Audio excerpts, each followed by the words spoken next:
Let her rip. Play it to the bone, and welcome to I Like to Movie, the podcast about movies. My name is Dan Scully. My name is Garrett Smith. And we're coming at you here on YouTube with a friend of the show, returning guest. This is the brilliant mind behind a show favorite, Butterfly Kisses. Yes. So welcome to Erik Kristopher Myers. Welcome Bone back, buddy. Tomahawk, gentlemen. Thanks for having me right back. on. I appreciate it. You as well.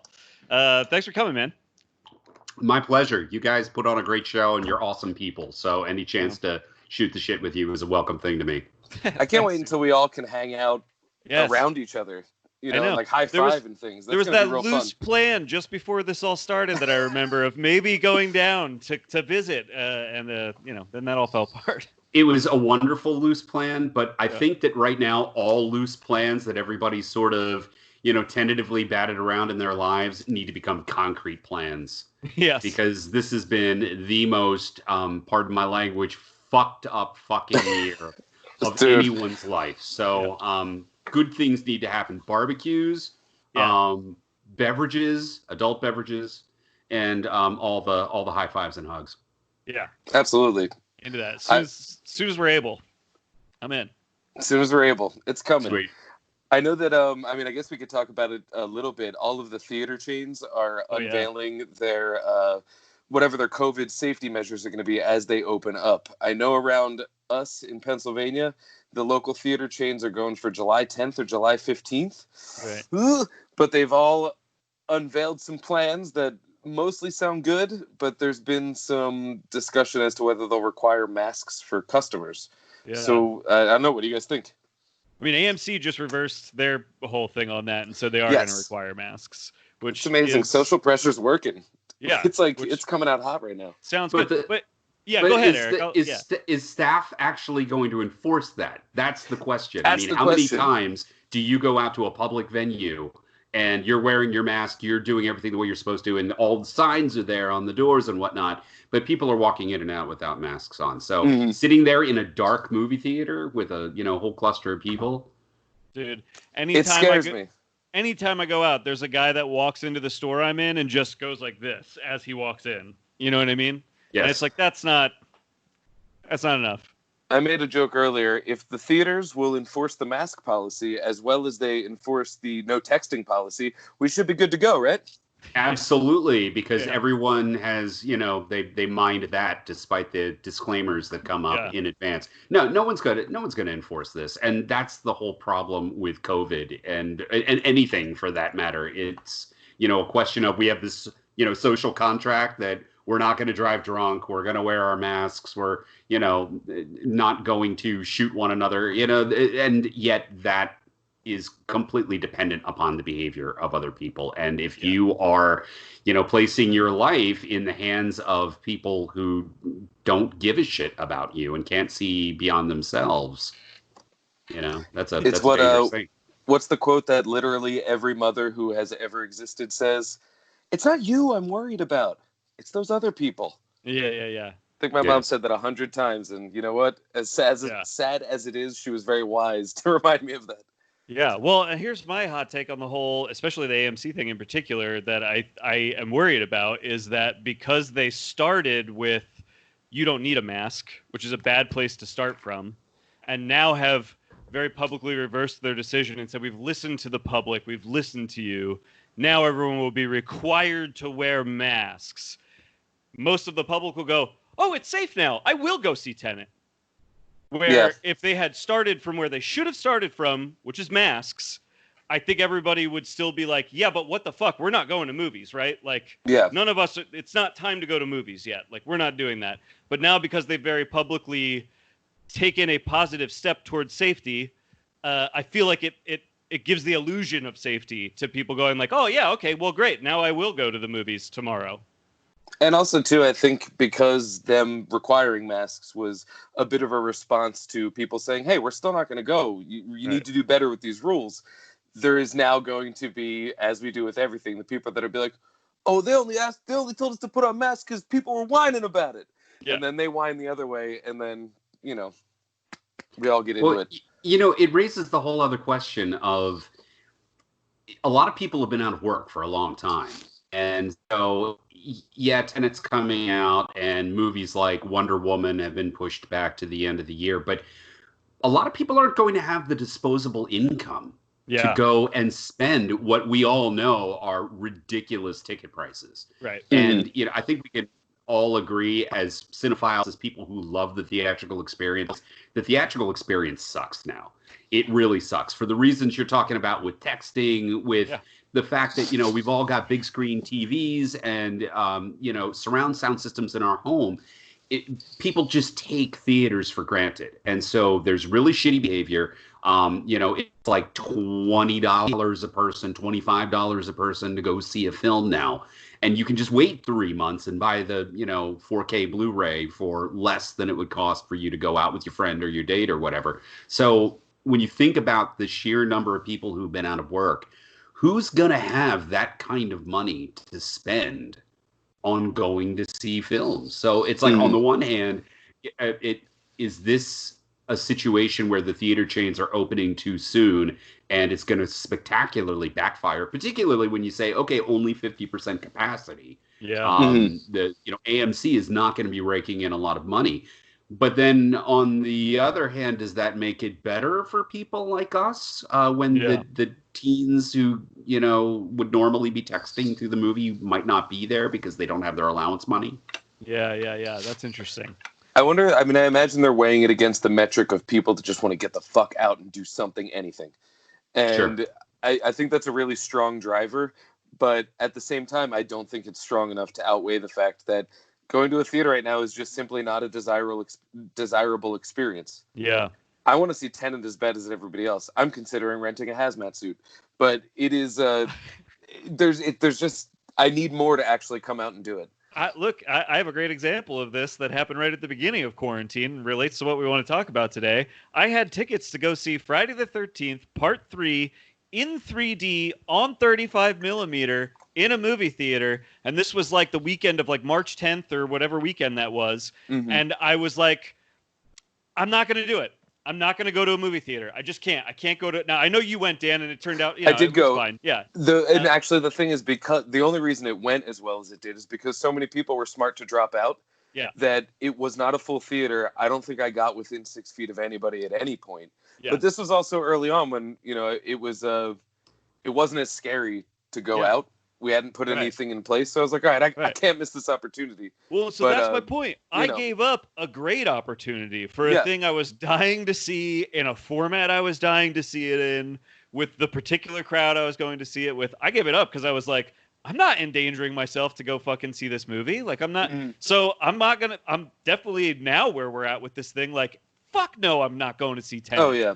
Knowing what I know now, I certainly would not have gone to that movie. Right. But, and honestly, it was fun, but it's not like it was the most mind-blowing thing in the world. So don't worry about it, man. It's okay. No, I know. You've seen Friday the 13th, Part 3. I'm just using it as an example of like, who is going to go to the movies? Like, I'm not going to the movies. I'm the person most likely to go to the movies. I'm not fucking going to the movies. Seeing that movie is more of a reason to go out than seeing Tenet. So don't go out to see, yeah. I agree. So and bad. I mean, I saw you posting about that screening on Facebook, and I was really tempted. Of course, that week you're talking about, the week everything started shutting down, that was the week of my birthday, and there were all kinds of stuff I was going to do. There were all sorts of concerts I was going to be going to see. I was going to go see Goldfinger. Faith No More has been canceled. All this stuff that I really wanted to do.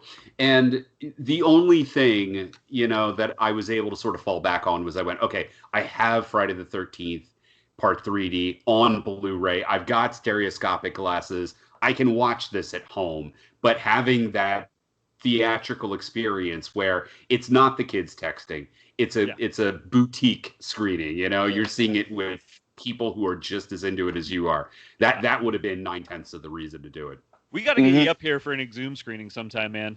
Just come hang they're out fantastic. And see some cool stuff. Yeah, it's I think that after COVID, if we can imagine a post-COVID world, I'm confident that the theatrical experience, however it may shift, I think will shift in favor of the boutique experience.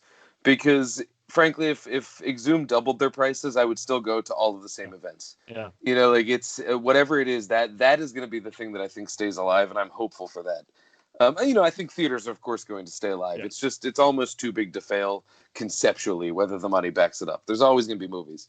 But I think that boutique experience is going to kind of beef up. I think Philadelphia definitely proves that you could make money off of the literal theatrical experience, everything that actually means, proper projection, proper framing, all the stuff that Eric, you were talking about, why would you go to the movies now anymore? That's the other thing, is that theaters aren't even properly projecting their movies. They're not even, you know what I mean? It's you're not even guaranteed. Nobody puts the what's it called up anymore? The masking. Yeah. Nobody masks anymore. It's offensive. Yeah. It's you're not even guaranteed the premiere experience that you're paying for. So, and I think that what Philadelphia proves with things like Exhumed, like you're saying, Dan, these boutique experiences where all of those things are taken into consideration and done appropriately, proves that there is a market to make money on this if you're doing it right.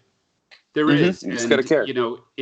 There's been this whole speculation that, I know you guys are privy to for the past 10 years as everything has moved gradually towards streaming. And now Netflix creates its own its own content. And then it still makes Freudian sense. slip. Yeah. Prime starts doing it. Hulu starts doing it. And it's moving into a place where COVID almost became, the beta test for, do we start cutting out the theatrical experience? Because, let's face it, movie theaters at this point are essentially just commercials for the ultimate, home video release. Yeah. That's really all it is. That's where the money is made. Definitely not at AMC. There was the 80th anniversary of the Wiggles, and I decided to take son to go see it, and it was at an AMC theater. And everything you guys are talking about, it's a 4:3 aspect ratio, and Eric, they didn't bother to. Yes. Which movie is this? Yeah, you cut Wizard out of Oz. there. Wizard of Oz. Perfect. Got it. Yeah. So 80th anniversary of Wizard of Oz. I take my son to go see it. It's a 4:3 aspect ratio, which for those of you who don't know, and if you're watching the show, you should know. That's the TV aspect ratio, the square. And they didn't bother to calibrate the screen for it. So the beginning of the film, the credits come on, and you're seeing, mid-line, all of the, the opening credits, the title cards that come up, setting the stage. It was all chopped off. And my son, who, is 7, looks at me and he goes, Dad, what's wrong with the screen? And I just said, I'll tell you when you're older. So, you'll understand.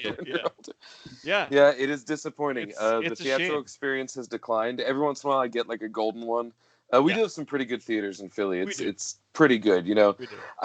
Tell me what you think about this idea, Eric. I pitched this to you before, Garrett, on the show. I think what theaters could do to potentially put some more butts in seats and cater to the home video audience is, what if on your way out of any movie you see, if you want to drop an extra $5, they give you a download code to own it when it eventually comes out on home video. So I go see Tenet, and I pay $20 to see Tenet in IMAX or whatever, and then I'm leaving and I look at my digital ticket and it's upsell $5 right now, and boom, you own Tenet the day it comes out. Yeah, I feel like that could be a really cool thing to implement. That would be fucking awesome. I mean, if you think about it, when you go and you buy physical media, it comes with a digital code all the time. That's just the perfect opportunity. The only drawback for, certain people who are OCD like myself is I love my physical media. Oh, sure. I want to own a Blu-ray. I want to read a book. Boxes and boxes of comic books here behind me. I need the physical content, and the thing is that it's great that Disney Plus, for example, will stream films in 4K, but it's never going to look as good as it will when you put the actual disc into your system. But that's that was an idea for the average person. That's a great and that's the thing. I don't have a physical. I'm between physical media players at the moment. So for the last couple months, it's just been all streaming and everything. I mostly watch on an iPad anyway. But yeah, I feel like that would appeal to me. I would almost upsell every single movie. But I guess you could also pay, and then it would be a coupon towards a physical media that you could buy later. Sure. Well, that sort of thing. But I don't know. It gets messy. But as the executive at Warner Brothers, Eric, could I sell you on this, which is that you're not actually losing any of that revenue from the physical media people, because the physical media people are exactly you. They're the person that is going to go buy that anyway. They're probably not going to go for the upsell. So the upsell is actually getting people that you wouldn't have gotten on home video by giving them that digital code for a few extra dollars. You're a smart guy. It's an impulse buy. It's your candy there at the cash register. You're absolutely right. You're absolutely right. I think you're increasing revenue. We saved cinema. Yeah. Guys, we did it. Yeah. We really did it. We made Tenet $40 million more dollars.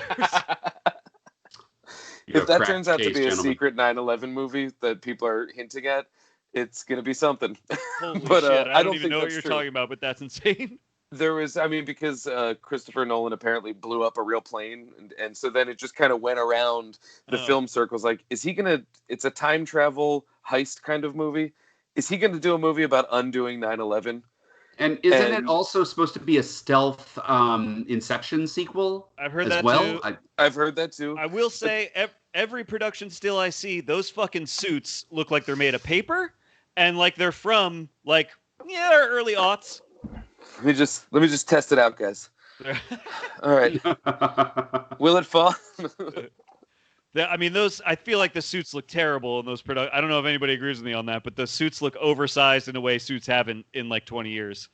And like they're made of paper. It's probably it's a weird creative choice, which is weird because Nolan doesn't necessarily do gaudy creative choices. Right. He's like a no style is style kind of thing. Yeah. So I fall into that weird minority of people that really finds Christopher Nolan in the same boat as Ridley Scott, where he makes these very cold, sort of heartless movies. There's not a lot of warmth, and they feel sort of like they were created by a computer simulation of a human being rather than a person. So, there are a couple of films of Nolan's that I very much like, but overall, this film coming out I'm just not a big fan of the director. Yeah, that's fair. I like most Nolan movies. I feel like, if I'm like really being honest with myself, I think I like most of them. But I do know what you mean, where it's like they feel like experiments that were concocted in a lab. Sure. Yeah. Do you know what I mean? I feel like I get excited about Nolan movies. I like Nolan movies. Yeah. And I think a couple of them are actually really exceptional, beyond good. But I think cold is the correct word. Yeah. Because even in something like Dunkirk, which I think has probably the most warmth to it, because there's some just some pride that comes out through it. Like, oh man, some good people did some good stuff. It still feels clinical in my memory. Like, the warmth isn't what resonates with me. The craft is what resonates with me. Those movies are definitely emotionally distant. Yes, that would be the term. That would be the term. That would. For my money, The Prestige is still his best film. I love that movie, 100% man. agreed. 100% agreed. Fantastic. Everyone always cites The Dark Knight, and while The Dark Knight, I think, has amazing components, the sum of those components is still nonetheless this very bloated, shapeless, structureless thing. It's very messy, but it's made up of brilliant things. Batman Begins is still his best Batman film. I 100% agreed on that, and I'll raise it one more. My favorite Batman, and I think the best Batman, is still Batman Returns. Batman 89. Batman 89 is my favorite, but Batman Returns is this really... I wrote an article for Ain't It Cool News about this, where I see Batman Returns as being the superhero retelling of A Christmas Carol, where you've got Bruce Wayne essentially as Ebenezer Scrooge sitting there in his mansion and is visited by the ghost of Christmas past and Christmas present and Christmas future. And so each of these characters, the Penguin, Max Shrek, and Catwoman, are all aspects of who Bruce Wayne is and where he could go, where he came from, where he is now, and the path he is headed on. And if you watch the movie like that, it's fucking brilliant. It's fantastic. I love this. I love it. I've always that up on Ain't It Cool News as soon as I get done with this. I've always thought about the whole not past, present, future. Just like each character represents an aspect of Bruce Wayne. I never related it to Christmas Carol before. Yeah.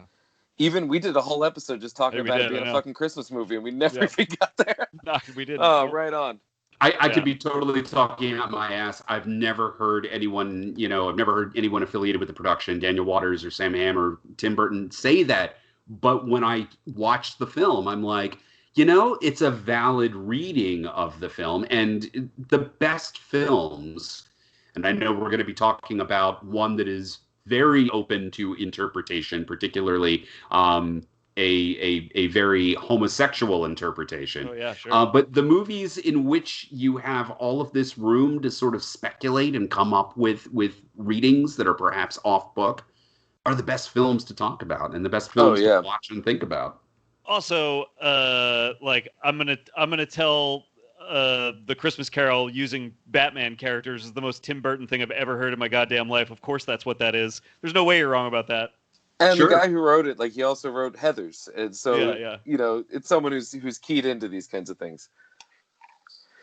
Well, I guess we should just jump into it. What do you think, boys? Yeah, sounds good. Should we talk some slashers? Let's do it. Oh, I'm into it. I'll tell you one thing.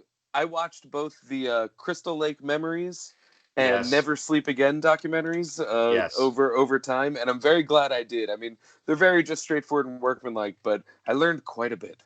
And I can't wait to share some of this stuff that I've learned that you all probably know already. I always tell people, if you want to learn about filmmaking, you watch Crystal Lake Memories, you watch Never Sleep Again, and you watch the Lord of the Rings appendices. You see the true nuts and bolts. And it's not just a question of what kind of cameras did they film on, what technology was being pushed forward with virtual characters or whatever. What's so fascinating about slashers, and I've written about this a lot because, when I write for Ain't It Cool News, I take a very, intentionally polarizing stance. I'll be like, this sucks and that's great.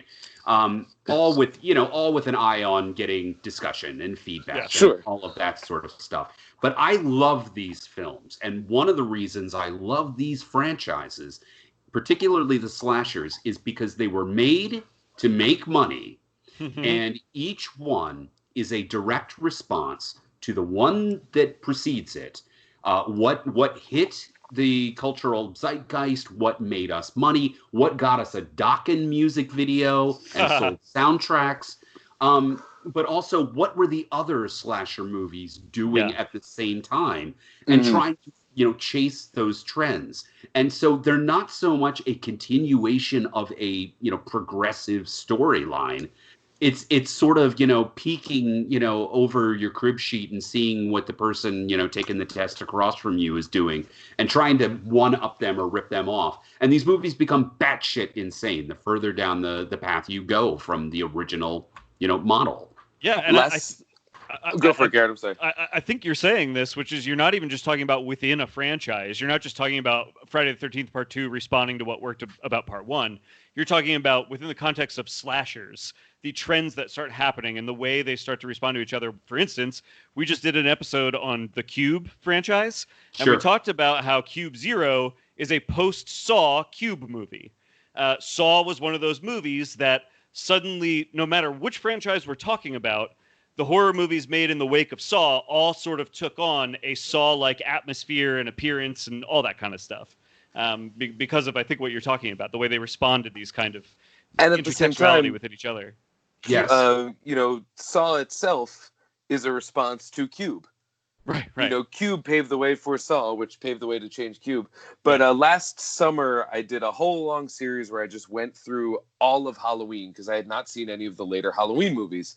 I'd seen like H2O and all that. And one of the things that I noticed was I started putting together, sort of a time frame.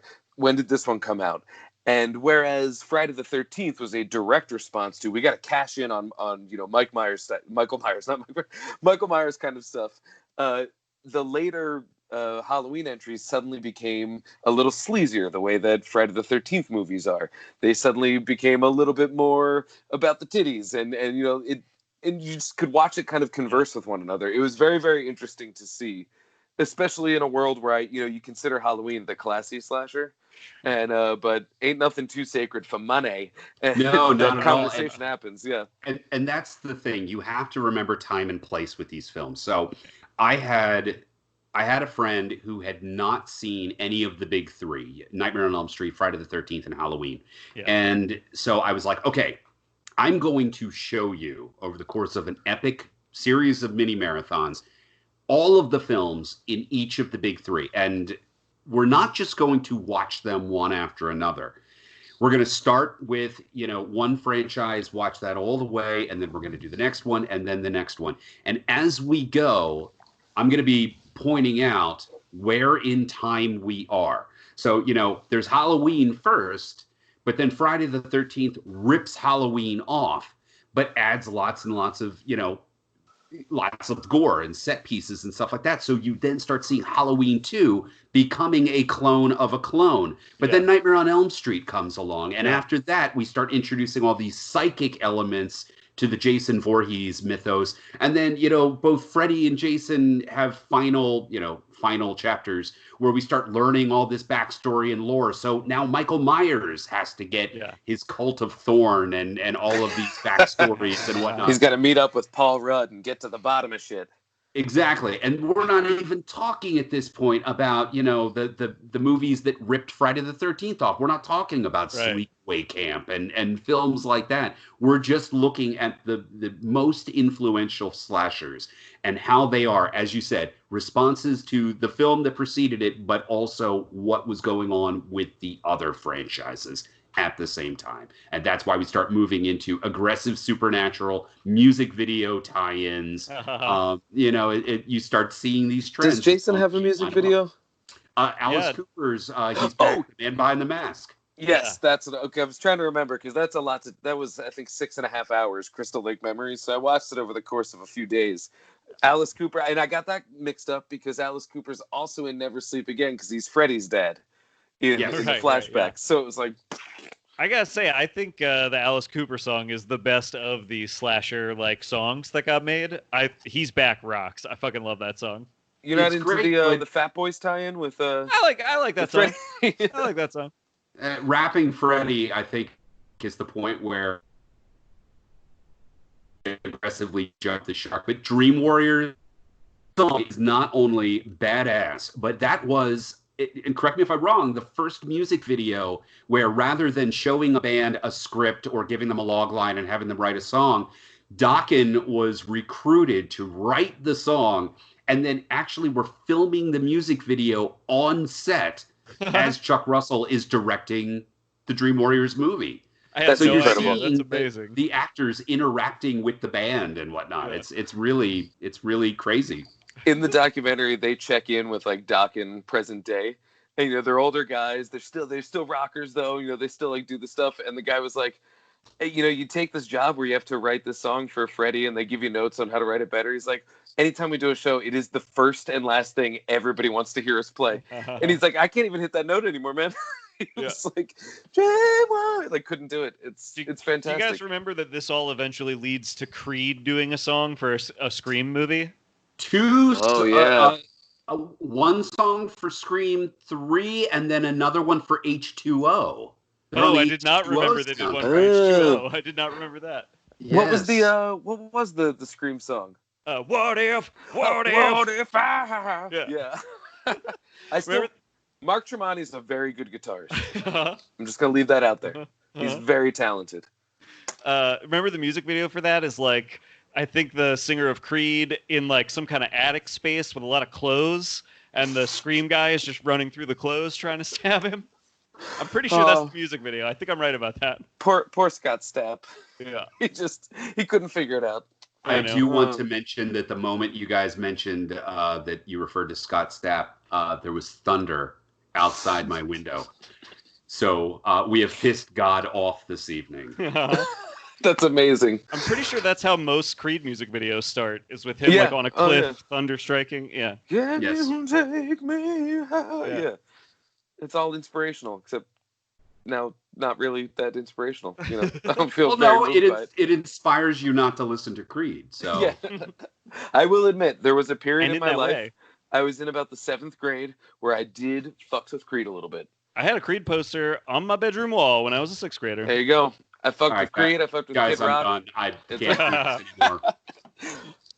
Honestly, I understand. No, Eric, so Garrett, we were cool. We were very cool. Your voice cracked a little bit as you said that, and that really brought it all home. I know. I think the coolest thing about you guys in this particular conversation is that you can admit that you fucked with Creed. So therefore, bonus points to you guys. It sounds weird, but if I didn't have Creed behind me, I never would have been pushed towards System of a Down. And System of a Down is in like my all-time top 10, maybe even top 5. They're so fantastic. And I have Creed to thank a little bit for at least pushing me down the path of that.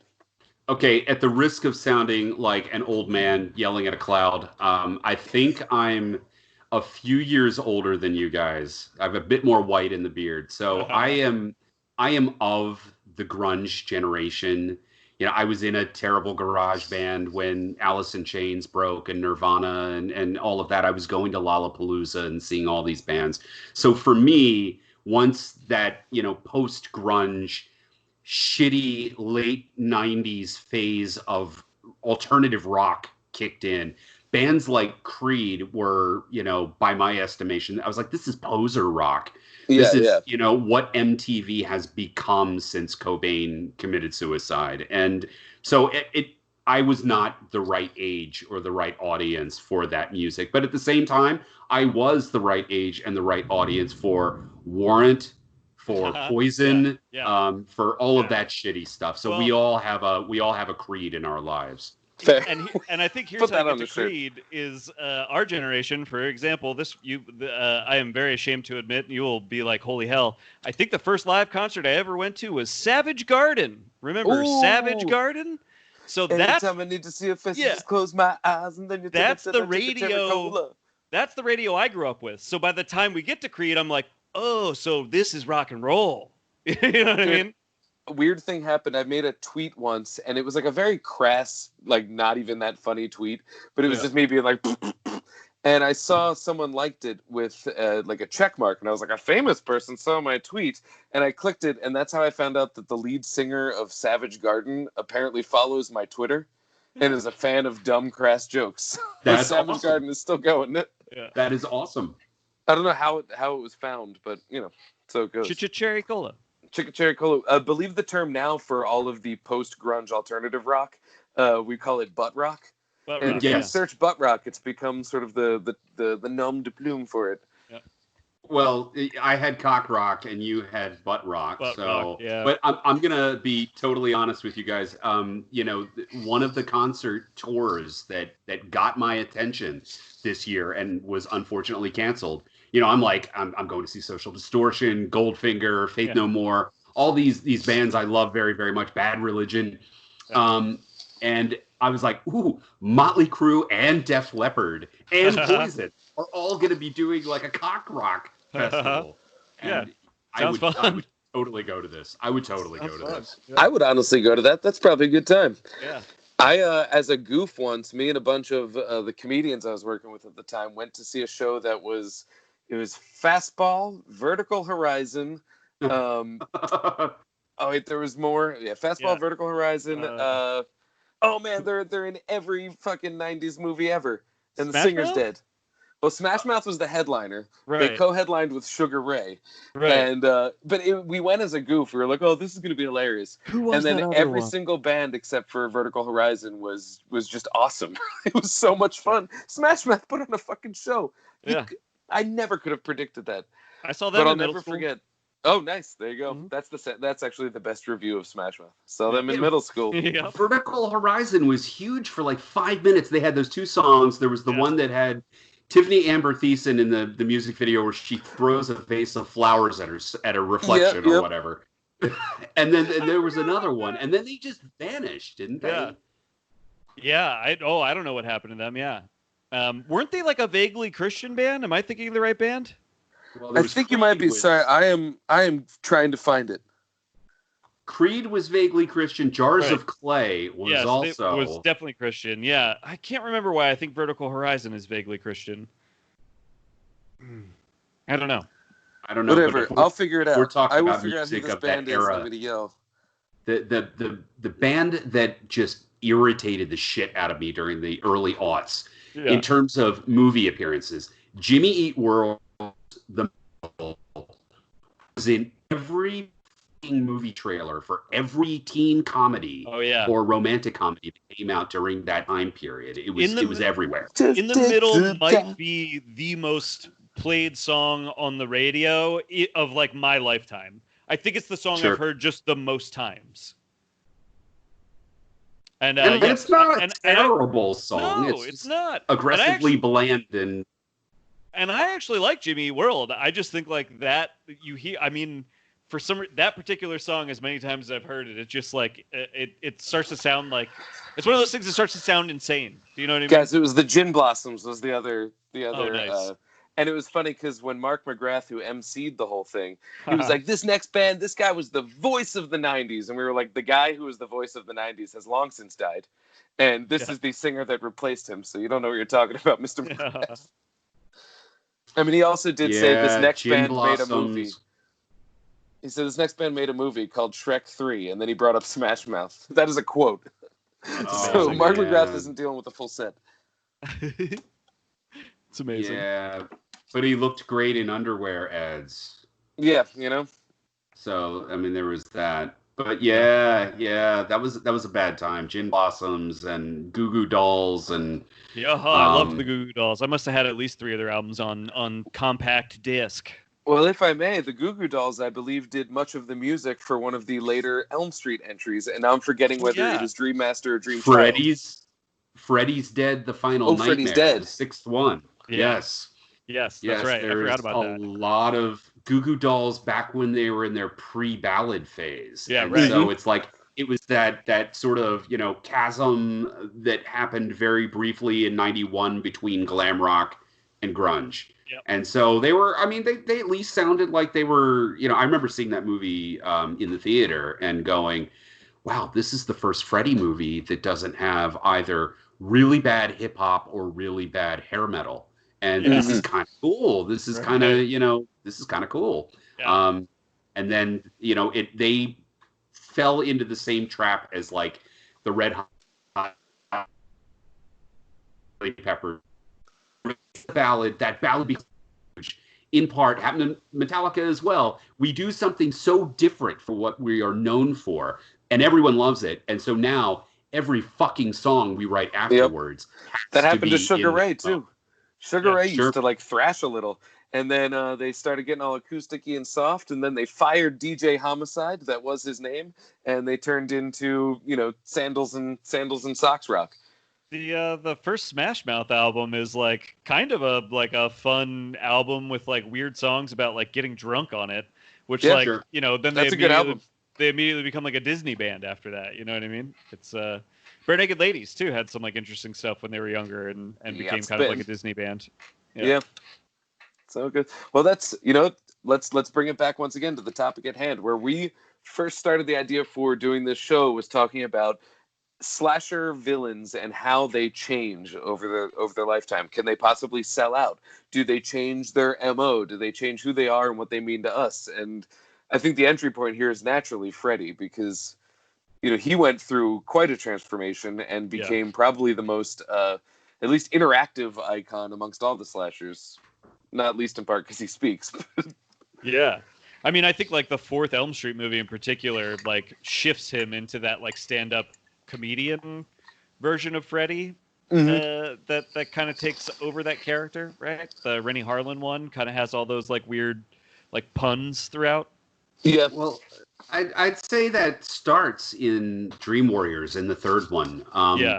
So again, showing my age, I was old enough that I saw the first 2 on videotape, and I conned my mother when I was in the 5th grade into taking me to see Nightmare 3. And I remember going to school on Monday, and all the kids, of course, were insanely jealous. They knew I was a horror movie fanatic, and when they heard that I'd gotten to go see Nightmare on Elm Street, and then my mother took me to go see it, they were all pissed off, but they wanted to know all about the film. And of course, the first thing I could say to everybody was, it was a comedy? Yeah. And nobody believed me. Everybody started saying, shut up, you didn't see the movie, you're lying. And I was like, no, it was funny. Yeah. It was very funny. And Freddy was now appearing on MTV, hosting. He did an hour where it was like he was the guest DJ, and all of the videos that Robert Englund selected were in some way horror themed. There was, or related to bad dreams. So there was Alice Cooper's "Welcome to My Nightmare." There was the ZZ Top video that had Heather Langenkamp in it. Spinal Tap's "Hellhole," and of course, Warriors. But I mean, it was like he suddenly became very illuminated. You know what I mean? It was like you watch the movie and you're seeing this boogeyman, his full makeup under full lighting, and he's on MTV, and he's, he had his own 900 number, and you could buy the plastic glove at Heroes World where I got my comic book. Heroes World. It was crazy. Oh man, we had that at the Echelon Mall. Oh, I love No Heroes way. World. It was a wonderful place. But you are right. Starting then with the fourth one, they came right out the gate with that. They stumbled upon that during the release of the Dream Warriors music video and going, oh, people are watching this music video, and it's not just horror people who read Fangoria. It's becoming Freddy is becoming part of pop culture, and they lead into that with the fourth one right out the gate. Yeah, I was definitely aware of Freddy in my life long before I had ever seen a Freddy movie. I knew what he was, I knew what he did, I knew what his MO was, even as a kid, and I could reference Freddy Krueger, and I had never seen a movie until I was, in my teens. I saw a crazy weird clip on YouTube recently that must have been from I think the 90s, and it was some sort of Hispanic music show. A live show that was happening, and a guy dressed as Freddy Krueger got on stage and took the microphone, and they're playing flamenco, and he's Freddy Kruegering around the stage, but it's that's how much of a pop culture icon he became. You know what I mean? His iconography is so unique. Yeah. And if you watch the Never Sleep Again doc, Rennie Harlan is such a character, and he's kind of part of the brainchild behind that. In every interview, he's and I'm looking at him, I'm thinking, he could be James Bond. We love James Bond. Let's make Freddy James Bond. Okay, he's doing it. Yeah. And every decision he makes is just Freddy, he could have more red because it's bright and people love it. Let's do it. Freddy, he's big. He just has that air about him. I kind of like that. Yeah. I mean, like I said up front, I love all of these movies, even the ones that, I've been very critical of all of these franchises when I've written about them, and critical in the sense that I believe that the first two Friday the 13th films and the first two Nightmare on Elm Street films and the second Nightmare on Elm Street movie gets a lot of shit from a lot of homophobic people. I think those four movies are stone cold classics. Yeah. And even if they are in some cases technically inferior to some of the films that came later on, they're very effective and they have a lot of power. But at the same time, then, as you see the series progress, and you see this with any franchise, when you're trying to find an excuse to make the next one and you have to elevate the stakes. I mean, it's like looking at Marvel right now. What the fuck are they going to do for their next phase? I mean, they effectively did, coronavirus and killed half their universe and then brought them all back from the dead to battle, an evil space god who's the Lord of the Rings, essentially. How do you then top that? I know how. You start seeing that Iron Man 4.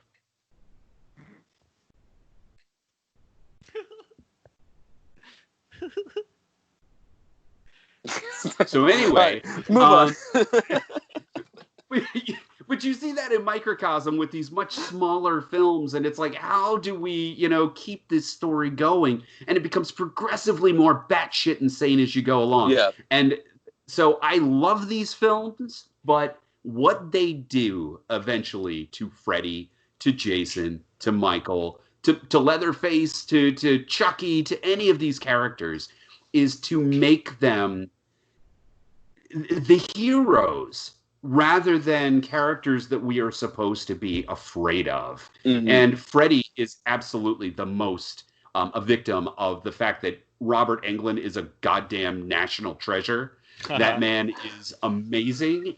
I love him to death in everything he does, and he is so charismatic. that of course Rennie Harlan put him in sunglasses, and by the end of the thing, he's rapping with the Fat Boys and riding a broomstick. They jumped the shark so fucking hard in that series. But the fourth one, Rennie Harlan. I mean, for all of Rennie Harlan's defects, that movie is slick. That movie has got style. Yeah. He says something to the effect of, he's like, we bring him back, a dog pees on him, like the dogs of hell. So, if he brings him back, they love it. It's so incredible that he just threw anything at the wall, but it really works. That movie has the most 90s kid in any 90s movie karate fighting an invisible Freddy Krueger. Oh, yeah. And apparently that was something incredible. that they did sort of after the fact, where it was like, they're like, oh, you're going to do some karate. And they gave him like a day of training. Yeah. And then it just didn't work out. And they're like, just fight nobody. It was just one of those scenes where it was, we got to get to this emotional point here. Can you just fight nobody while we film you? Like, it wasn't planned that way. Yeah. It's great. Yeah, I think there's so many funny choices in that. Go ahead. Andros Jones with spiky hair doing karate workouts to Dramarama. I mean, that is so fucking wonderful. I love it so much. But you're right. I mean, there were some real talented people who would later go on to do bigger things. Frank Darabont co-writing Dream Warriors and Brian Helgeland writing the fourth one. But the fourth one, there was a writer's strike. And so all of a sudden they have to go into production because they were setting release dates for these movies before they had scripts. And, so you're right. They had to have Andros Jones punching nothing because the whole sequence they wanted to do, they're like, we don't have time to shoot, a crater opening and he falls into an abyss. And yet somehow Rennie Harlan makes it work nonetheless. I think it does. Like something about the weird comedy tone of that movie makes things like that work.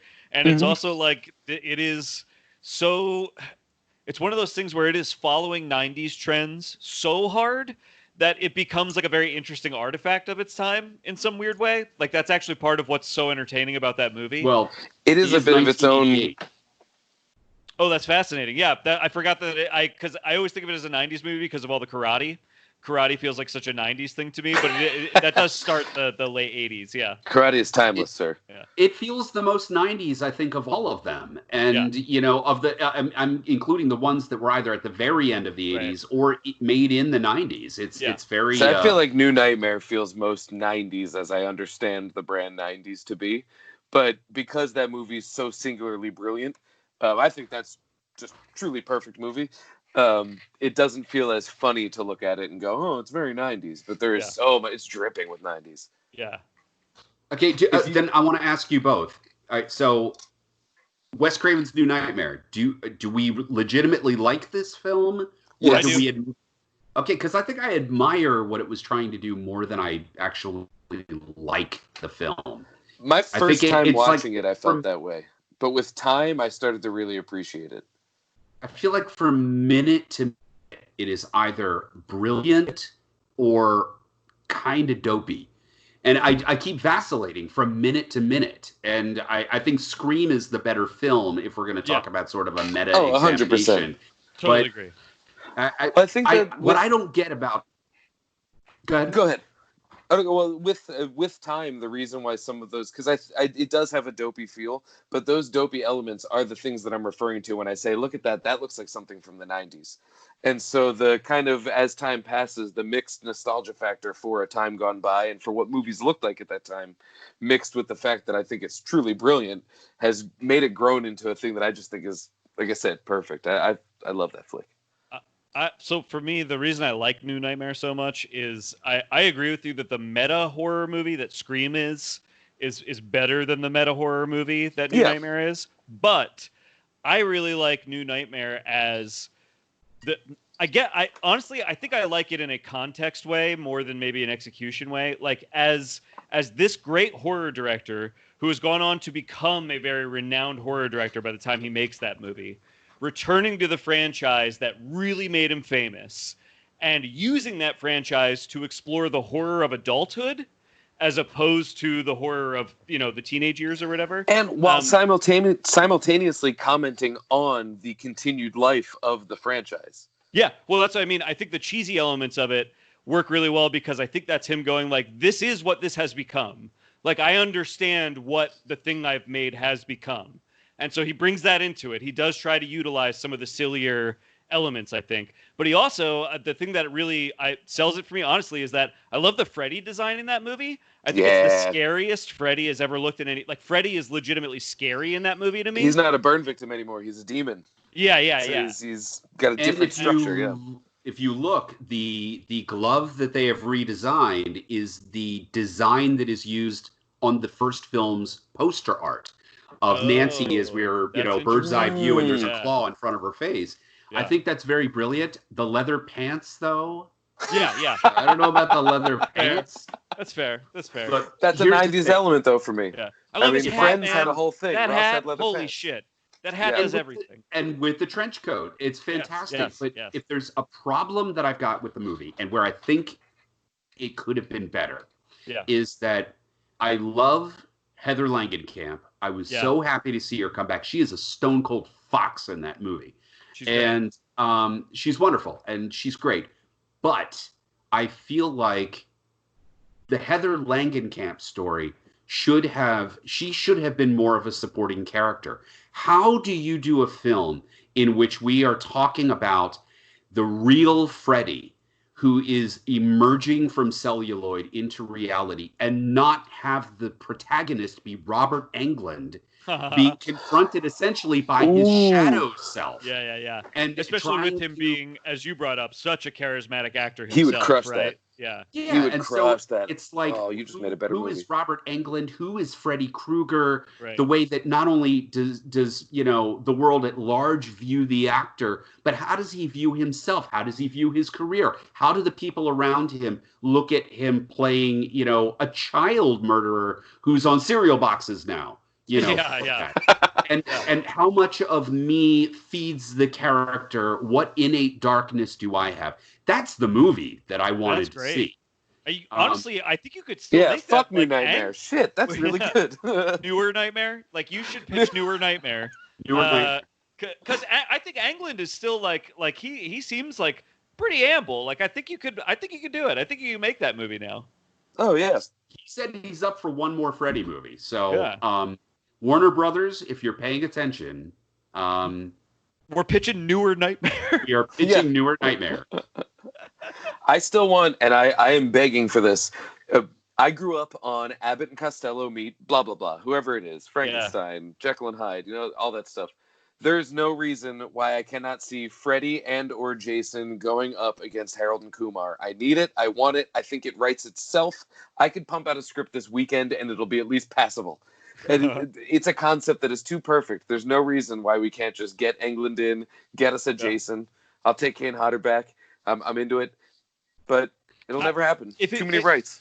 I was going to say, it's like the rights issue is why this question answers itself because of the rights, right? But it's like, I don't know why there hasn't been a modern Monster Squad where instead of the Universal monsters, it's our big three, maybe also Pinhead, Chucky, right? Like, it's crazy that that's not a movie. I mean, I get and they're stuck in a cube. Yeah, right. It answers itself. It's the rights, but it's like, man, I can't believe that doesn't exist. It should.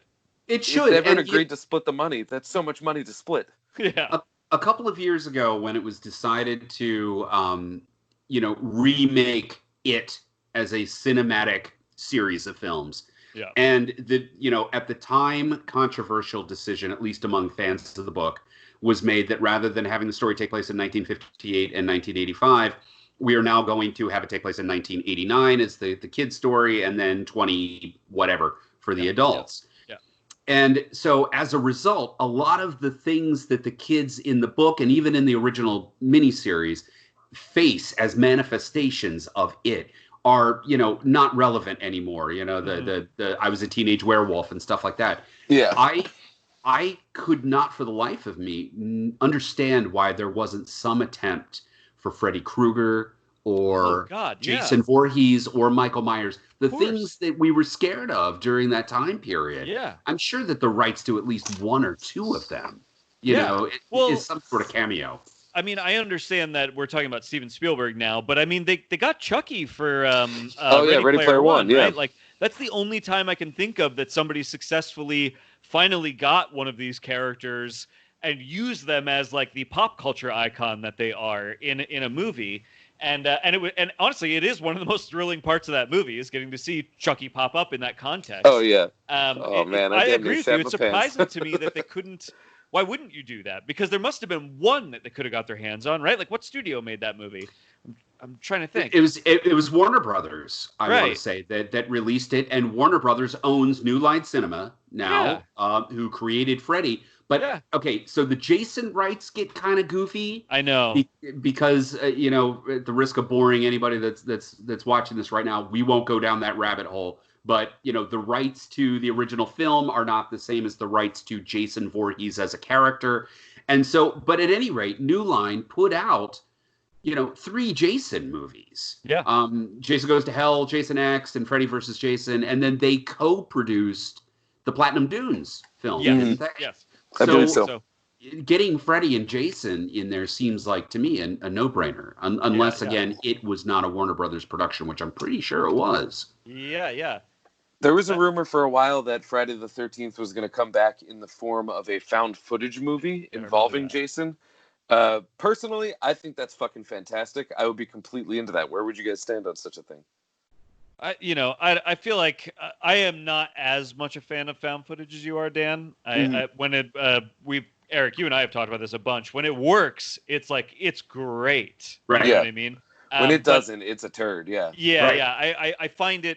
I find it really difficult, but I think, Dan, you have kind of a little bit converted me to like, it is its own genre, its own format, its own style, and with that in mind, I have enjoyed more found footage that I've seen recently. So I don't want to. Honestly, if that's the way they're going to make another Jason movie, fucking do it. Yeah, I'll take it. I just want more Jason movies. I don't know that I necessarily feel like that's a great format for a Jason movie. I agree. Because I think that for me, like if you just pump out like the remake, even the Platinum Dunes one, they just pumped out just another Jason movie, but it looks clean and modern. Cool. I kind of like it. And I love good. it. It's fantastic. Yeah. And it's the kind of thing that if you just keep doing that over and over again, I'm gonna keep showing up and I'm gonna keep liking them to at least some degree. Yeah. But I do like the idea of stepping out from under that and trying something new. What I haven't heard about the found footage is what the actual conceit of it would be. What would be the device that they employ to keep it on film? And depending on that, I'm into it. But I'm open-minded because I'm of the mind that if they make a found footage Jason movie and it sucks, well, I'll just wait another year and see if the next one doesn't suck. It's not precious to me. And that's but I do understand what you're saying. It's really super weird that these are historically films that were made for as little money as possible. Mm-hmm. And when Platinum Dunes did, the Friday the 13th remake, which I think is very good, when they did the Texas Chainsaw Massacre remake, which I also think is really good. I agree. Then they did that shitty, abhorrent Nightmare on Elm Street film. The fact that they weren't cranking out sequels. Yeah. Texas Chainsaw, they made a couple of sequels. Rob Zombie's Halloween got a sequel. Yeah. But the notion that we're going to put, tens of millions of dollars into a Friday the 13th film or a Nightmare on Elm Street film and then say, well, it did make enough money, so we're not going to make a part 2. What the fuck were they thinking? These things could be made by somebody like me for, $5 million. You can make a solid film. Everything's digital now. You don't have to, buy 35 millimeter film stock. You can do this shit quickly and easily, and it's all profit. And the fact that they didn't revisit them, it makes no sense. This is why I'm a big fan of Blumhouse buying up a lot of this stuff, honestly, because they are willing to put $5 million behind it. And just get the movie made and get one. And they're usually pretty, like, I've liked a lot of that. I thought the Halloween movie they made was really good. And I know that one was more than $5 million, but was still pretty cheap. That was still the reason they made a Halloween movie, was because it was a relatively cheap movie to make. You know what I mean? And I like following it up with 2 more. Yes, yeah. And like their Happy Death Day movies, I think are some of the only examples in recent years of good new slashers, And I know there's argument over whether you can call them that or not, but whatever. You know what I'm saying? It's like they seem to have a pretty good handle on being able to push out very modestly budgeted, good horror movies. And I'm in favor of them getting more of these properties because I know that's the model they'll use with them. And that's the model that makes sense for these movies. That's how they were made in the first place. As long as you make a Jason movie and a significant portion of your budget is to pay people with mops to clean up the blood that you use, that's like almost all I need you to spend money on. Maybe spend some on some good lights so it looks good. Right. And even that, based on the series, is debatable. I don't need it to look good. That raises a very interesting question if we're going to be talking about sort of, the evolution of these franchises or the de-evolution of some of the characters. What do you guys consider the priority in a slasher movie? Is it the big effects sequence or is it the build? Is it the tension? So, you had with Halloween, it was all about mood and atmosphere and sort of creeping dread. With Friday the 13th, there was a lot more voyeurism, and then it would end with the money shot, the big, violent, disgusting death. And Nightmare on Elm Street was more about, it was more narrative-based, and it was more fantastical and blurring the lines between reality and dream and creating these very evocative sort of set pieces. So as all these series move forward, it becomes about the money shot, it becomes about the violence, the characters are paper thin because they're just archetypes for people we went to school with and want to see die. That's the bitch who wouldn't date me, and that's the class clown, and that's the whomever else. What do you guys consider the priority? It depends on the intention of the slasher. Because something like Halloween, I'm rooting for Laurie Strode. The later Halloweens don't work because of such a strong opening, the viewing Michael Myers as a Jason stand-in doesn't quite jive for me. Whereas if you made a Friday the 13th style movie and started giving me victims that I care about, I have no time for that. I just want to see them get ripped to shreds. It's tough to depends on the slasher. But I think I have a good answer for this, which is that those are all the wrong answer. Those are not the important things. All my favorite slashers are because I like the characters that are being hunted by this. Like my favorite slasher movies are the movies where I like the characters. I genuinely like the characters of the first Friday the 13th movie. I don't think they are as paper thin as people like to, talk about those characters with. I really enjoy those characters. I think they're interesting, fun characters to spend a movie with. I just watched April Fool's Day recently, and I really liked April Fool's Day because I really like that cast, and I think those characters are pretty fun to spend a movie with.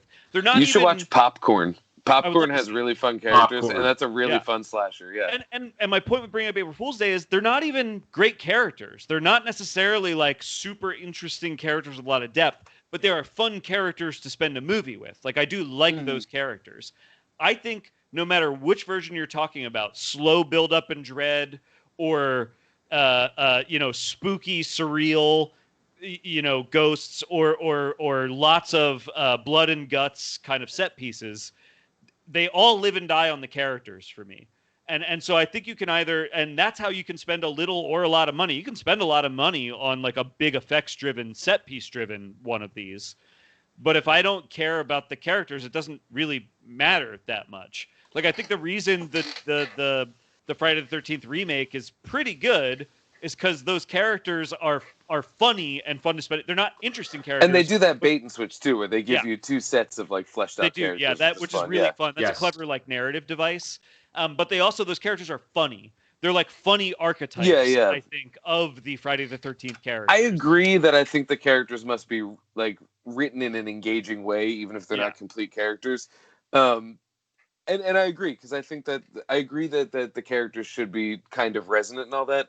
But for me, if I'm seeing a slasher movie, that's icing on the cake. My main thing that I absolutely have to have is imaginative executions of kills. Whether it's Jason, where you have a Rube Goldbergian kill setup, or whether it's, Michael Myers, or even later, when Jason just smashes a head. The brutality of it, the cleverness of it, but to me, that's where the filmmaking shines. Because you look at something like Freddy, every kill is an opportunity for some sort of auteurist aspect to be employed. And I think that's what interests me most about slashers, is that they have the highest potential of being a movie, and where that is concentrated most is in the way that they imaginatively frame, design, and edit their kills. And if you have the most vacuous, disgusting characters, I don't care as long as the kills are good. If you have amazing characters, but the kills are garbage, I don't like your movie. Yeah, that's interesting. That's a good point. Like, for example, like the Black Christmas remake that just came out. Yeah. I thought the characters in that were fantastic. Yeah. I thought that it was, whatever. It was a movie that was made like that quick. So you got to offer some concessions. But the kills in that movie were just dead in the water immediately. And it really took me out of it, despite the fact that I was like rooting for it all the way through.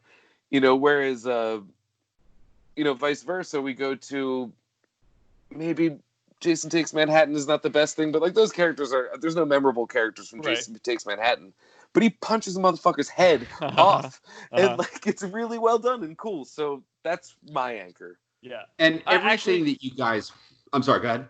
Well, I was just gonna say Black Christmas is actually a great example, Dan. That is like a very good counter to what I was saying, because I agree with you. I really enjoyed a lot about that movie, especially the characters, but the whole thing fell mostly flat for me. Like just something about the execution and the overall look and feel of that. It didn't have the life that those characters actually had and brought to the movie. And so that's a great counter example of what I'm saying is it can't just be those characters. Yeah. There has to be something else there. Yeah. Everything you guys said is why I have sort of trouble classifying the original Nightmare on Elm Street as a slasher. Yeah, sure, I think the sequel definitely, and Nightmare 1 is one of my favorite movies. Agreed. But if we are talking about pure 100% slasher and everything you guys are talking about in terms of kills, in terms of memorable and likable characters, and a villain that is scary and memorable, Friday the 13th Part 2. I mean, that is hands down my favorite of the sequels. Always has been, and the reason being it feels more like a slasher. It does, and I would for my money, Part 1 is the second best in the series. I love Friday the 13th Part 2, followed by Part 1, and I got to give 2 the edge in part because all the best stuff from Part 1 is shown at the beginning of Part 2. And it's that film has characters who are genuinely likable. You've got Amy Steele, who, along with Laurie Strode and Nancy Thompson, they're the best April final Fool's Day, girls. by the way, she's in that too. And she's in April Fool's Day, another Frank Mancuso Jr. production. But yeah, I mean, that movie has got likable characters. Yes. It's got, the double impalement following coitus with the spear, and Mark, the kid in the wheelchair who gets the hatchet in the face and goes down a flight of stairs backwards. Yeah. It's got fucked up stuff. I don't care for Hockey Mask Jason. Give me Sackhead Jason. Sackhead Jason is really cool and scary. I need to walk back a statement. I thought we were talking about Freddy 2. Freddy 2 is my favorite of the Freddy sequels, hands down. Has been. Yes. Because it's the most slashery. So yes, continue. Friday the 13th 2 is not my favorite of the sequels, but when we saw that at Mahoning a little while back, I agree. I remember both of us had an experience of like, I remember this movie sucking, and it most definitely does not way suck. better than I remembered it. Yes. Yeah. Oh man, it's so good. Sackhead Jason runs. He gets kicked in the nuts and falls down. Yes. Jason's got nards. He's taking his victims back to, his shed in the woods where he's got his mother's decapitated head, and you're able to fuck with his brain. He's a real mountain man and feels like an urban legend brought to life. Fuck zombie Jason. I don't want Jason brought back by electricity who's just hulking and slowly walking like the Terminator. The guy who could be out there based on the urban legend that you tell around the campfire that is plausible. That's scary. I mean, that's the best Jason. And that movie has that campfire scene at the opening, right? Where they really do sort of turn him into the urban and I think we would all agree this is why the remake is actually pretty good, is because this is the version of Jason that they give us. Is the urban legend that lives in the woods. Well, they kind of marry that between that and the hulking Jason that can punch your face off. Yeah. Derek Mears is my favorite of the hulking Jasons. I think that Jason is wonderful, but it loses something the minute he discovers the hockey mask, because Sackhead Jason in that movie is also much more frightening. Agreed. Much more frightening. The hockey mask never worked for me, and I don't understand the iconography. Yeah, I actually really like it. I just think it's like it is the iconography. It's like there's something about it. I grew up on it. Yep, I like I it. was Jason for Halloween long Yep. before I ever saw a Jason Love the movie. way it looks on a poster. Like, you know, I just like it. But what I will say is in the remake, it like at least in the original series, it's a thing he picks up off a victim of his, and there's something weird that makes sense about that. In the remake, he literally just like pulls it at random out of a pile of junk in a bar. It's like the dumbest. It doesn't make any sense. It's stupid. Right. In the Crystal Lake Memories doc, they talk about the alternate scene of that, where the guy that he gets the mask from, it's the kind of slow farmer character, and he's going to jerk off to a mannequin.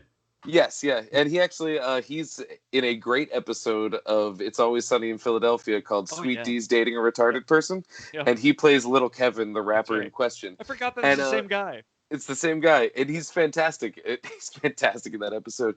But in the original cut of the Platinum Dunes Friday the 13th, he was like welding or using some kind of farm tool, and he just grabs a hockey mask and puts it on because that's how he protects himself. And so then Jason beheads him with the mask and like shakes the head out and takes a shine to the mask. I like that better. The idea that it comes from a victim for some reason makes more sense. Yeah. Oh yeah. Well, I mean, it makes any sense because him just seeing it and being like, oh, and he grabs it. Is like, did Jason see the Jason movies? I know. Does he feel some type of way about this already? Yeah. All right. So solid question here. If discounting remakes.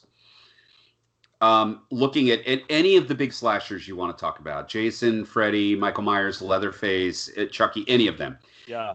What is your favorite, not favorite film, but favorite incarnation of that character?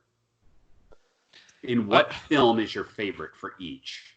Oh boy. Well, I mean, frankly, I do think like of all of them, my favorite design of any of them is probably the new Nightmare Freddy. Really like the design. I love the trench and the hat. There's something about it that's really freaky. I also actually really like the Freddy versus Jason. I have his action figure. I don't know if you can see. I have his action figure back there. The scene where he's running through the cornfield with the flaming machete. Oh yeah. That's how I imagine Jason. That's how I dream when I have nightmares about Jason. That is Jason. It's him in the field with the flaming machete. There's something about that Jason I really like. I would agree. I think the Ken Kersinger Jason is probably my favorite. But I would definitely give a close second to Jason Takes Manhattan Jason. Oh, I just like the way he moves in that. It is just nice. Even when the mask comes off and he looks like a rotting pumpkin. Love it. I love the puppetry on it when he's melting away from all the sewage, because as Ghostbusters 2 and Jason Takes Manhattan taught us, if you go below the streets at all of New York, it's just fucking disgusting refuse and don't even go near it. But I just like those designs. As for Freddy though, I like the Freddy in Nightmare on Elm Street 2. Yeah. They gave him the big brown eyes. They gave him kind of a witchy hook nose. He's just a little more tactile and goopy. Granted, having revisited some of them, you don't see him much in the first one. You see him much less, and he's kind of hidden in shadow. In 2, they really try to focus on his face, and I don't know. I just love the way he looks. The way when he emerges from Jesse, when he breaks out and like just steps out of him, and it's like this great shot of his shoulders emerging from all that goop. That's Freddy at his most terrifying to me. I like 2. I like 2 a lot. It's not my favorite Elm Street movie, but it's definitely in like the top half of that series, I think. But the moment that part of the reason it's not my favorite is because it feels like whatever logic is set up in the first one, that movie breaks at every turn. Sure. And then the rest of them kind of they don't even consider the logic. Yeah, right. The rest of them try and return to some of the logic. But anyway, that's like my big problem. That's why I like it, though, because they just wanted to make a slasher, so they were like, fuck the rules, have him kill people. Right, yeah. When with the backyard barbecue and the line where he's got the flames behind him and he's like, "You are all my children now." They gave him that weird voice modulation. I'm not the biggest fan of that, but in that moment, it's very terrifying. That's the moment of the whole franchise for me. You are all my children now. That is like with the wall of flames. It's like fucking. That's it. I love it. That's the Ripley and the xenomorph coming up. That's that shot of the franchise. Yeah. I am going to. What's his name? Tyrese flying in front of the car in Furious 6. In Furious 6, yeah. I'm going to agree that Nightmare 2 is my second favorite film in the series. I think the first one is just an untouchable classic, but Nightmare 2 is so subversive and it breaks all kinds of rules. And I've long speculated as to whether or not David Chaskin, the writer, I mean, New Line, they put all their money into making the first movie, and we're trying to now build a slasher franchise so they could build a movie studio. And so it almost feels like, because they rushed the second one out, that they didn't develop a concept so much as they took David Chaskin's script for what feels like a demon possession movie, and sort of jammed Freddy into it. But which makes it very interesting when you analyze it and you break it down. But that Kevin Yeager design you're talking about, and the fact that he constantly looks like he has been burnt alive and his flesh is just weeping pus. He's always wet and gooey, and he pulls his face off and there's that great skull under it. Ooh. He looks fucking fantastic in that movie. That is my favorite visual representation of Freddy by far. My favorite visual representation of Freddy, my favorite of the sequels. I would agree that my favorite of that series is undoubtedly the first one. But yeah, that is my favorite sequel, and I could give a shit about the logic. Now, have you guys watched people in the pool? Have you watched the Scream Queen documentary? I have not seen the Scream Queen documentary yet. Dude, but I understand that the take that it has is quite different than the take that Never Sleep Again has. Because in Never Sleep Again, the writer sort of half admits that the undercurrent or the subtext that is most definitely text was intentional. But everyone else just kind of throws up their hands and has maybe, I don't know, I didn't really think about it. Which, sure, okay. But not to spoil... and even Mark Patton in the Never Sleep Again is just kind of like a passive character. So I really do need to watch this documentary to see what his angle is on it, because it's kind of squelched in Never Sleep Again. Not to spoil the documentary, but I also think this is a great selling point for the documentary. It has it's got a plot that you don't expect it to have, and the plot is that after that documentary, Mark Patton saw David Chaskin in the documentary saying what he said about the movie, and Mark Patton was like, "You got to be fucking kidding me, man. You're not going to admit that this is what you wrote a movie about? Because it ruined my career that you wrote it about that, and then denied that that's what you wrote it about." So the documentary is about Mark Patton tracking him down and confronting him and asking him, "What did you write a movie about? I know what you wrote it about. Tell me to my face what you wrote a movie about, because you've been denying it, and it's like hurt me that you deny it." I'm going to watch that this weekend. I really wanted to see it, but it just hasn't happened yet. It's really good. I'm going to frontline it, because that was something that blew my mind. Patton was very passive in Never Sleep Again. And I was like, is there really a movie here to spin off of this? Yeah. And apparently there is. Right on. Context is everything. Scream Queen it's the best film I've seen in 2020.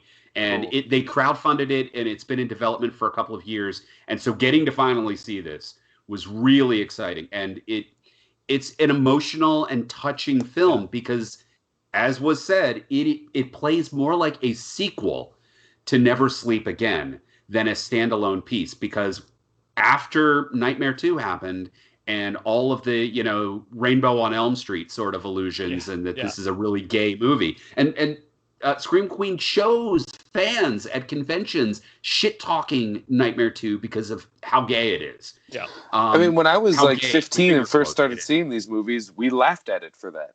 Right, yeah. We started like, oh man, look at that. And because it was different from other slashers. And so I'm very curious to see this recontextualized. Mark Patton went AWOL. The movie really hurt his career. It hurt him deeply, and he dropped off the radar. Yeah. He was, for 2 decades or whatever, he was a question mark. It was like, whatever happened to the star of Elm Street 2? And what's doubly tragic about that? He's really good in Elm Street 2. He is. He actually puts in a really fantastic performance that's just weird, and like, it's almost subversively queer in that it's there. Like, you can buy that he's into this girl and all that, but he's like sneaking in this own unique flavor that's just unique to that movie. I think fantastic. Frankly, I think it's one of the best closeted performances in a movie. That's a good way to put it. He depicts being closeted in a way that feels very real. Mm-hmm. Just the way girls look. I mean, there's that scene on the bus where the girls are like looking at him and and he's literally like sweating with because he doesn't know how to feel about that situation. I do think it's like one of the great closeted performances, I would agree. And I think when you see Scream Queen, Dan, you'll agree it's like that is all what plays into why it's so good, and then it is also why it hurts him so much that no one else that made the movie was willing to be like, yeah, that was what we were making when we made. And what's crazy is if you look at the movie and view it thematically, it's just clear as day. Yeah, it's a repression story, and it's like right there. That movie, along with Exorcist II, The Heretic, are like these films that could not have been made on purpose. It was just a series of everybody's input resulted in this accidental, very subversive and very layered sort of film. And, Patton vanished, and Daniel Farrens, when he made Never Sleep Again, had to hire a private detective to find him in Mexico. And they brought him, he comes in for his interviews, and he's like, wow, people are wanting to talk to me about this slasher I made all those years ago. Okay, I'll talk about it. And it wasn't, as you were saying, until he sees the documentary and goes, and here's what everybody else is saying about the film, that he went, oh, well, hell no. Yeah. Hell no. No. I need to answer this. And he did. And, oh, man, the movie It's a great movie. It's wonderful. I've been reading up on it forever. I mean, I've been following it, but it just was one of those that fell behind. I'm going to have to frontline it because that's on Shudder. Awesome. Definitely recommend. And I'm into it. Yeah, it's really good. Guys, I think we should probably wrap this up. We're actually running a little long for our YouTube series here. I don't necessarily want to cut us all off because I'm having a great conversation here. But Erik, thank you very much for joining us. Do you want to plug anything? Is there a place people can find you online? Things you want them to look up? Erik Kristopher Myers. You can find me on Twitter. You can find me on Facebook. You can find me on Ain't It Cool News, where I write about all these franchise things under the handle EKM, my initials. And my two features, Roulette and Butterfly Kisses, are both on Amazon Prime and every other streaming platform there is. So help send my son to college, please. Yeah. I think our listeners probably know, but if you're coming to this show without having listened, Dan and I got to see Erik's movie Butterfly Kisses a few years ago at a film festival and loved it. It is available right now, and you should watch it. Look up Butterfly Kisses because it's great. And after you are done looking up Butterfly Kisses, remember that shows like this one that you are currently listening to or watching really can only reach their audience through user reviews and 5-star ratings. So please be sure to help push, whether it's podcasting, film criticism that's written or delivered orally, films, indie stuff. Make sure that you help the world be able to see those things, because otherwise you're just going to go see Tenet. What he said, man. Yeah, you're the best. Thank you, Dan Scully on everything. At Dan Scully, Letterboxd, Twitter, all that fun stuff. Check out cinema76.com as well as findy.com for all of the stuff that I am writing. And I think that's it for me. If you're going out, you should definitely wear a mask. Please do that. We're not through this yet. Please. Yeah, Black Lives Matter. Wear a mask. Over it, and yeah, all of these things are true. So definitely wear a mask. And I can't believe they didn't arrest anybody yet. I know, motherfuckers.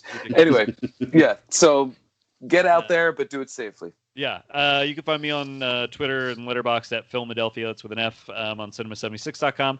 And you can find our show everywhere at I Like 2 Movie. It's the numeric 2. And as Erik very graciously suggested, if you leave us a review, that's very helpful to us. We would appreciate that. All right, let's close this thing out. My name is Garrett Smith, and I like to movie. My name is Dan Scully, and I like to movie. And I'm Erik Kristopher Myers, and anytime these guys want to have me back, I like to movie. Right on. We all know that you like to movie because we like to movie.